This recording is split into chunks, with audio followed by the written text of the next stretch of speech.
Olá, aqui é o Eric, hoje é dia 3 de abril de 2023 e nesse vídeo nós vamos falar de funções do primeiro grau ou funções afins. Você pode falar função do primeiro grau ou função afim, é a mesma coisa, tá bom? Bem, ela tem esse formatão aqui, bem típico, ó, f de x igual a ax mais b. Lembrando, pessoal, deixa eu acionar aqui minha caneta que acabou saindo. Só um minutinho. Lembrando que esse f de x aqui é a mesmíssima coisa que escrever y, ok? Isso vai nos ajudar muito mais adiante. Também tem outra condição.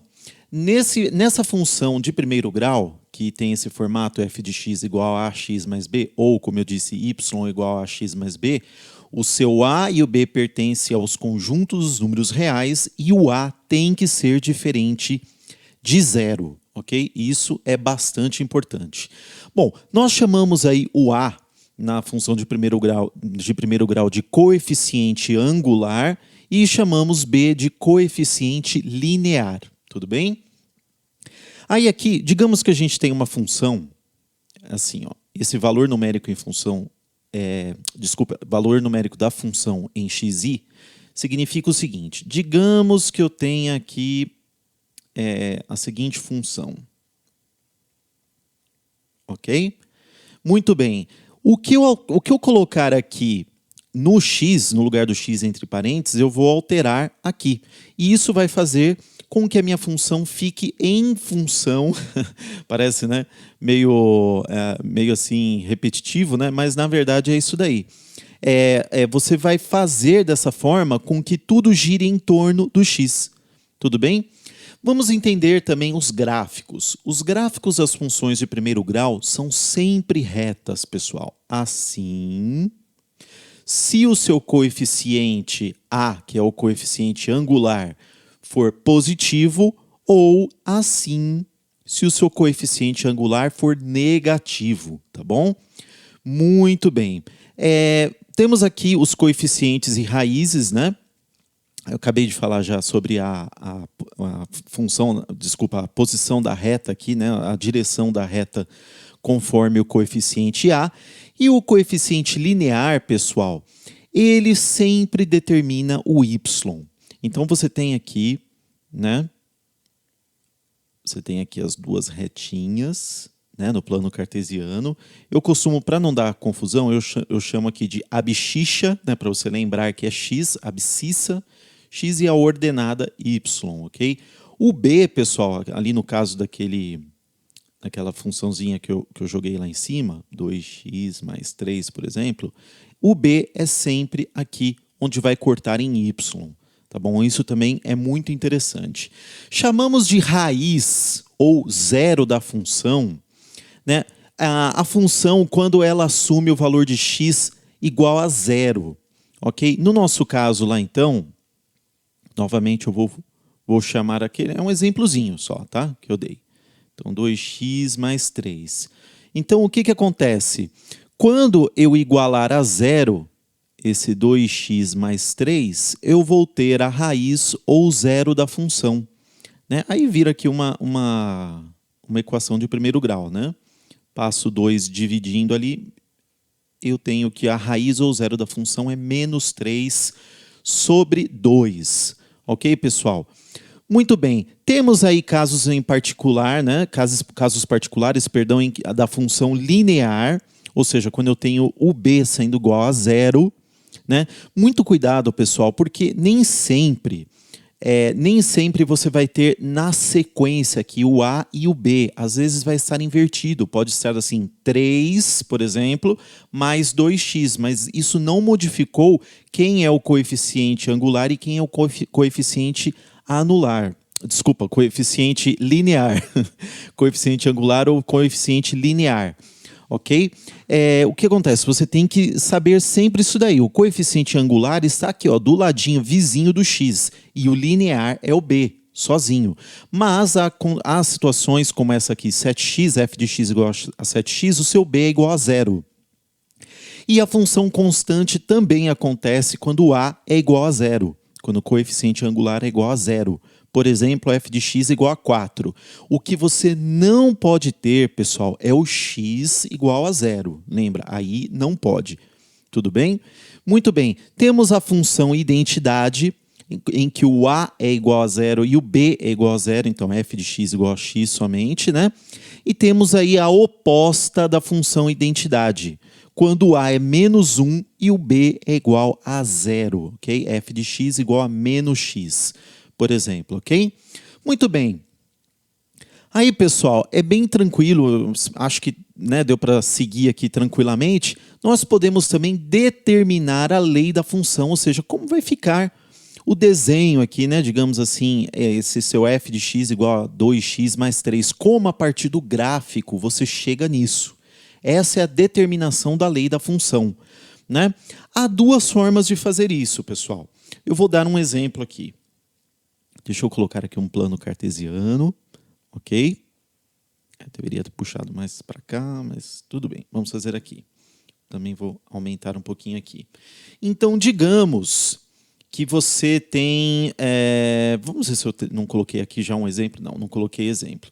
Então, o que acontece? Você tem aqui, por exemplo, 1, né? E 3, por exemplo. Ok? Maravilha. Você tem isso e depois você tem, por exemplo, aqui vamos colocar menos 4 e 3. Então, você tem dois pares ordenados. Dois pares ordenados, né? O que é o par ordenado? É aqui o x e o y, né? X e y. Ok? Que nesse caso aqui, desse que eu selecionei, é 3, é o x, né? E o y é menos 4. Da mesma forma aqui em cima, ó. Quem é o meu par ordenado aqui em cima?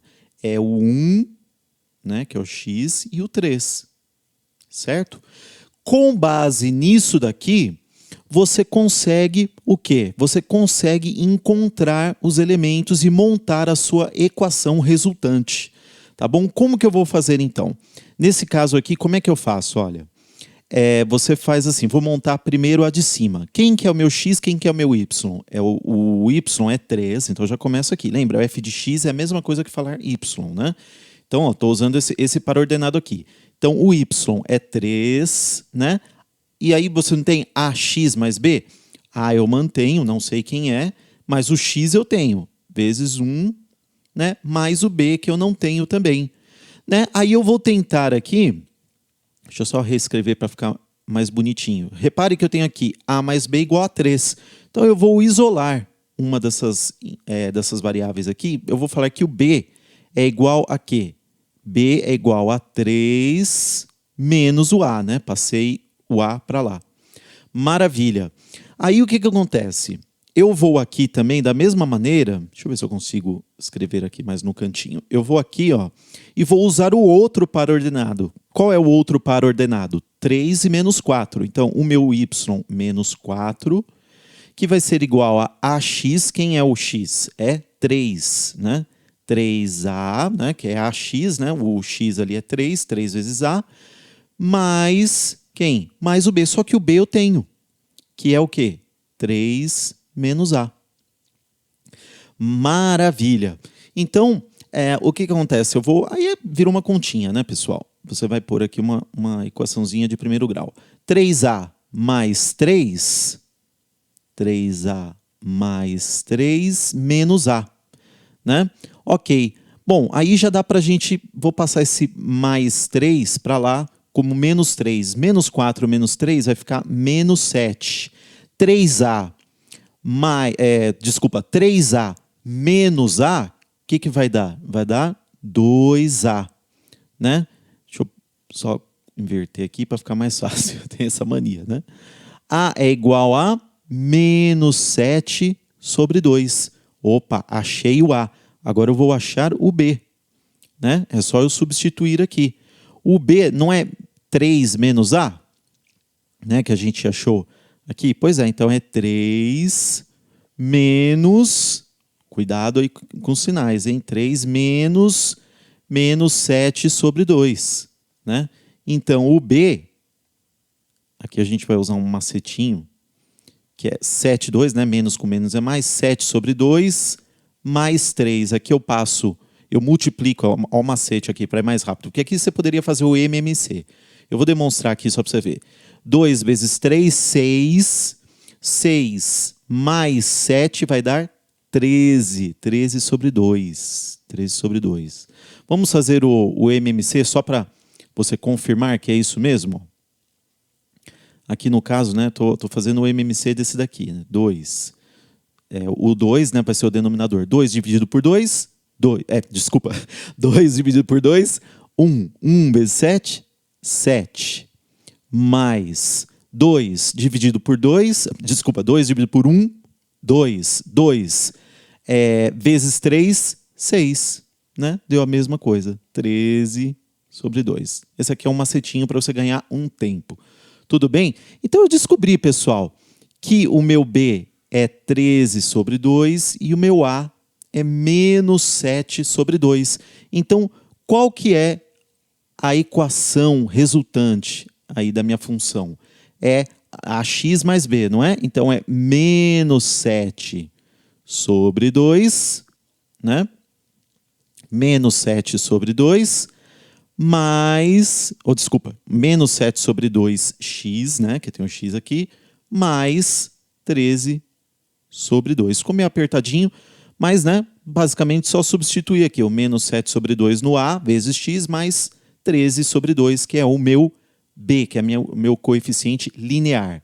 Ok? E aí achei, então, a função. Repare que isso aí faz total sentido, por quê? Porque a minha reta aqui está, assim, decrescente, né? E isso encaixa completamente aqui com a equação, porque na equação resultante o A, coeficiente angular, ele é negativo, portanto, a reta ela é decrescente. Tudo bem, pessoal? Vamos fazer alguns exercícios, então, para tentar pegar o jeitão. Ó, Enem 2015. Após realizar uma pesquisa de mercado, uma operadora de telefonia celular ofereceu aos clientes que utilizavam... Pessoal, eu lembrei agora, perdão. Você pode fazer assim, ó, só para eu não esquecer, porque eu passo tão rápido que às vezes eu esqueço. A forma de você achar a sua lei da função, ou você faz desse jeito que eu fiz aqui, né? Primeiro achando um dos coeficientes, substituindo, e aí você acha os dois. Ou então você pode fazer a raiz da função e depois usar só um dos pares ordenados, dá na mesma, tudo bem? Mas vamos voltar lá para o exercício então. Ó. Enem 2015. Após realizar uma pesquisa de mercado, uma operadora de telefonia celular ofereceu aos clientes que utilizavam até 500 ligações ao mês o seguinte plano mensal. Um valor fixo de R$ 12,00 para os clientes que fazem até 100 ligações ao mês. Caso o cliente faça... Então, essa aqui é a primeira situação. Ó, um valor fixo de 12, eu vou colocar aqui, 1. Um valor fixo de 12 para os clientes que fazem até 100 ligações. Caso o cliente faça mais de 100 ligações, será cobrado um valor adicional de 10 centavos por ligação a partir da centésima até a trezentésima. Muito bem. E caso realize entre 300 e 500, então aqui, mais de 100 ligações, entre a centésima, além dos R$ 12,00, entre a centésima e a trezentésima, vai ter 10 centavos por ligação cobrado. E entre 300 e 500 ligações, será cobrado um valor fixo mensal de R$ 32. Esse aqui é o terceiro caso. Então, temos 3 situações aqui. Muito bem, com base nos elementos apresentados, o gráfico que melhor representa a relação entre o valor mensal pago nesse plano e o número de ligações feitas é... Então, a gente tem que identificar aqui no gráfico, pessoal, o que vai demonstrar, o que vai expressar essas 3 situações aqui.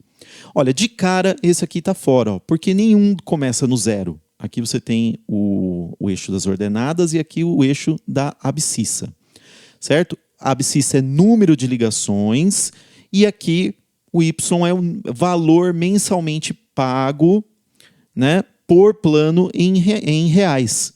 Tá? Então, nenhum plano começa com 0. Nenhum plano. O menor plano aqui, ó, é com R$ 12,00 fixo. Esse aqui, ó, começou bem. R$ 12. Número de ligações, até quanto? Até 100 reais. Até 100 reais, ó. R$ 12 até 100 ligações. Muito bem, satisfez a primeira situação. A segunda é mais de 100, né, com 10%, com 10 centavos por ligação entre a centésima e a trezentésima. Ó. Entre a 100 e a 300 foi subindo, né, porque vai subindo. Vai, né, a partir da centésima até a trezentésima, vai agregando aí 10 centavos por ligação. E chega aqui, ó, perto aí dos 32 mais ou menos, vai vai R$ 32 fixo, ó, da trezentésima até para frente, aí, a quinhentésima ligação, né? Muito bom, de 300 a 500 ligações. Perfeito, é esse aqui. De cara, nem preciso olhar os outros, mas vamos olhar para a gente ver. Aqui começa certo, né, fixo aí até 100 ligações, aumenta certinho também aqui, né, da 100 até a 300, só que chega aqui, ó, da 300 a 400 e para frente vai subindo. Não sobe, é fixo, R$ 32, né? Esse aqui já começa subindo, ó, nada a ver, pula aqui, nada a ver com nada. E esse aqui também começa no zero, está fora. Tá bom? Próxima questão.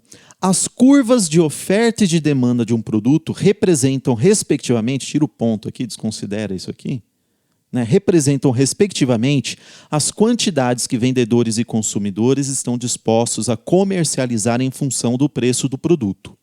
Em alguns casos, essas curvas podem ser representadas por retas. Suponha que as quantidades de oferta e de demanda de um produto sejam respectivamente representadas pelas equações, em que Q, O é a quantidade de oferta e Q, D é a quantidade de demanda e P é o preço do produto. Muito bem. A partir dessas equações de oferta e de demanda, também vírgula aqui, né? Os economistas encontram o preço de equilíbrio de mercado. Olha, vou ler de novo. A partir dessas duas equações aqui em cima, de oferta e de demanda, os economistas encontram o preço de equilíbrio do mercado, ou seja, quando o QO e QD se igualam. Para a situação descrita, qual o valor do preço de equilíbrio? Gente, bem tranquila essa aqui, né? Questão de Enem para faturar facinho. Se igualam, estão em equilíbrio, as duas situações, ou seja, de demanda e de oferta, têm que estar iguais, certo? Então você vai basicamente igualar aqui, não tem mistério, né? Veja, eu vou jogar para cá, ó, 4P menos P, né? Desculpa, é 2P aqui, pessoal, desculpa, que eu copiei errado. Então, ó, 4P, tiro o 2P dali, jogo para cá, vai ficar positivo, 6P. Da mesma forma, passo menos 20 para o outro lado, 46 mais 20, 66. Né? Jogo o 6 dividindo, P, o valor vai dar igual a 11. É isso que ele pergunta. Qual o valor do preço de equilíbrio? R$ 11, né? Supõe-se. Embora isso não faça diferença aqui. Ok? Uma função do primeiro grau é dada por f de x igual a x mais b. Maravilha. Sabe-se que f de 1 é igual a 5 e f de menos 3 é igual a menos 7. Muito bem. Essa função é... Gente, aqui eu tenho que descobrir, né, a lei de formação. Lembra que a gente viu aqui? Deixa eu voltar aqui rapidinho. Né, a lei da função. Desculpa, a lei de formação. Eu preciso descobrir ali a lei da função. Muito bem. Então aqui, pessoal, como que nós vamos fazer? Vamos traçar um gráfico aqui. Um plano cartesiano. Bom, super reto, né? Mas tudo bem, não importa. O f, pessoal, aqui ele está me dizendo o quê? Ele está dizendo... Não fica o xizinho aqui, nesse parênteses? Pois é. Então, o meu x... Repare que eu vou ter duas coordenadas aqui, né? Dois pares ordenados, perdão. Eu vou ter dois pares ordenados para trabalhar aqui. Esse f de 1 e esse f de menos 3. Vamos identificar quem é quem. O 1 aqui, ele vai determinar quem é o x. Então, eu já sei aqui que aqui no meu primeiro par ordenado, eu vou ter o x sendo 1. E o 5, pessoal, nós já determinamos ali, lá em cima na explicação, que o 5 é a mesma coisa é o B, né? É a mesma coisa por onde passa na ordenada, 5. É o Y, né? Trocando em miúdos, o B, que é o 5 aqui, é a mesma coisa que o Y. Né? Então, eu vou pôr aqui, 5, ok? Tenho aqui já um par ordenado. Maravilha. E o f de menos 3? Bom, menos 3 deve estar por aqui, mais ou menos. Menos 3, né? Ele vai ser igual a o quê? Menos 7, né? Também vai estar aqui, né, nas ordenadas. Então, eu venho aqui e ligo esses dois pontos, né? Maravilha. Com isso, pessoal, eu vou ter par ordenado aqui, ó, 1 e 5. E aqui eu vou ter o quê? Menos 3 e menos 7. Pronto. Tenho dois pares ordenados, consigo achar a função aqui, né? A lei da função. Muito bem. Então, vamos aqui utilizar esses aqui, né? Eu tenho 1 e 5, né? O 5 é y, certo? Então, 5 é igual a AX, não é? AX, aqui eu tenho x é 1, ou seja, A vezes 1, né? Mais o B, que eu não tenho ainda, né? Então, vamos organizar aqui. Vai ficar A mais B. Eu vou isolar o B, tá? O meu B é igual a 5 menos A. Maravilha. Agora, vamos para o outro par ordenado. O y, quanto que é? Menos 7. Muito bem. Menos 7 é igual a AX, não é? O x aqui é menos 3, então a AX, né? A vezes menos 3, mais quem? Mais o B, que eu tenho lá em cima. Mais 5 menos A. Maravilha, ficou meio apertado, mas dá para ver, né?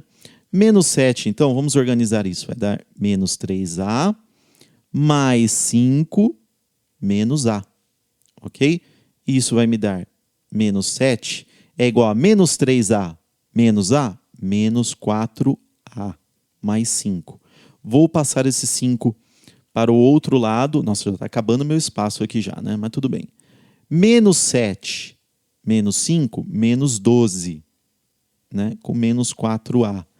Eu multiplico isso aqui por menos 1, tá? Para ficar aí a variável positiva. Isso vai me dar aqui, aí eu passo 4 dividindo aqui o 12, vai me dar 12 dividido por 4, o A é igual a 3. Beleza, achei o A. Agora eu vou achar o B, só substituindo, vou jogar aqui, tá, pessoal? Ó, B não é igual a 5 menos A? O A eu já tenho. Então é 5 menos A, que é 3. 5 menos 3. Então o meu B é igual a 5 menos 3, 2. Né? 5 menos 3, 2. Muito bem.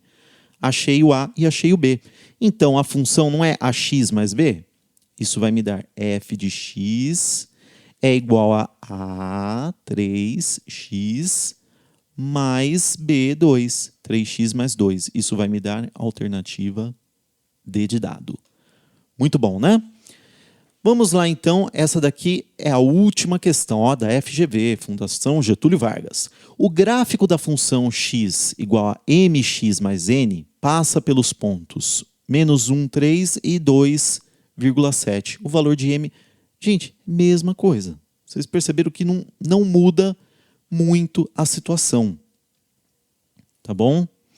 Não muda muito a coisa. Ah, tem mais uma questão. Ó, eu achando que era a última. Mas tudo bem, ó. Da mesma forma eu tenho aqui, ó, menos 1, deixa eu colocar aqui, menos 1 e 3. Vou pôr aqui, ó, 3. Isso vai me dar aqui o meu primeiro par ordenado, né? E tenho o outro par ordenado, que é o quê? É 2, deixa eu pôr aqui, e 7. Vamos pôr aqui mais em cima. 2 e 7. Muito bom. Aí é a mesma coisa, pessoal. Não vai ter segredo. Ó.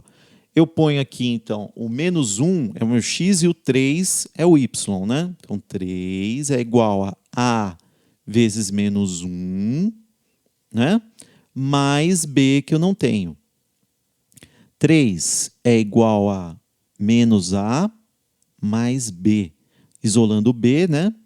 vai ficar B é igual a, passo menos A para lá, vai dar A mais 3. Ótimo. Tenho aí o que é o B, por enquanto. Né? E do outro lado eu tenho lá o Y é igual a 7, né? Que é igual a A vezes X, que é 2, mais o B que eu tenho lá em cima, A mais 3. Né? Vou colocar aqui assim, bonitinho. 7 é igual a 2A mais A mais 3. Né? 2A mais A vai dar o quê? Vai dar 3A. Né? E esse 3 aqui, eu vou passar ele subtraindo ali. 7 menos 3, 4. Então, eu vou ficar com 3A igual a 4. Né? A é igual a 4 terços. Pessoal, o A, aqui eu estou usando A, tá? A e B. Mas ele utilizou M e N no lugar de A e B. É a mesma coisa, tá, pessoal? E justamente o que ele está querendo saber é o valor de M, que é o equivalente ao nosso A, que é esse aqui, 4 terços. Né? Então, já chegamos aí, né, na resposta alternativa B. Muito bem. Agora a última questão mesmo, né? Texto para a próxima questão. Ó, dendrocronologia é a técnica que possibilita estimar a idade das árvores através da contagem dos anéis de crescimento. Muito bem, esses anéis todos aqui, né, que você está vendo aqui aí no tronco. Ok. Cada anel do tronco corresponde a 1 ano de vida de uma árvore. Na primavera de 2011, uma árvore que foi plantada na primavera de 1991 apresenta 16 centímetros de raio na base de seu tronco. Muito bem. Considerando uma taxa de crescimento linear, aqui, ó, falou a palavrinha mágica, uma função de primeiro grau.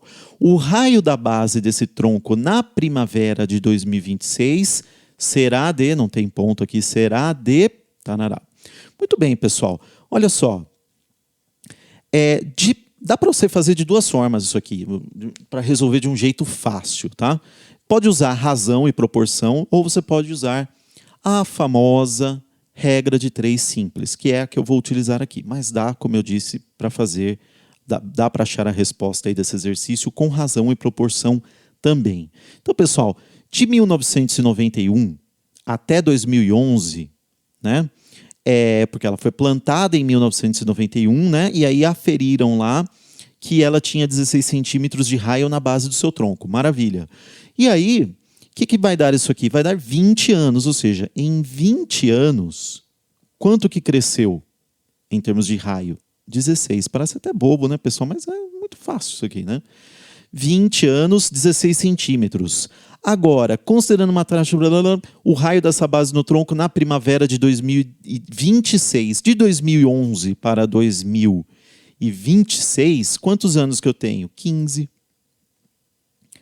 Então, em 15 anos, quanto que vai ter crescido em termos de raio? Pronto.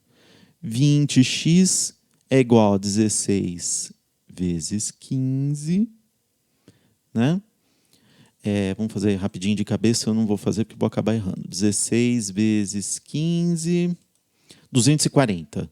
Muito bem, 240 dividido, vou jogar aqui para baixo, dividido por 20. Corto 0, 24. Dividido por 2, 12. 12 centímetros. Mas cuidado no que você vai responder, pessoal. Eu falei, o meu X é o equivalente o quê? Aos 15 anos. Só que a pergunta dele, ele está falando assim, ó, considerando uma taxa de crescimento linear, o raio da base desse tronco na primavera de 2026 será de, já tinha o quê? 16 centímetros.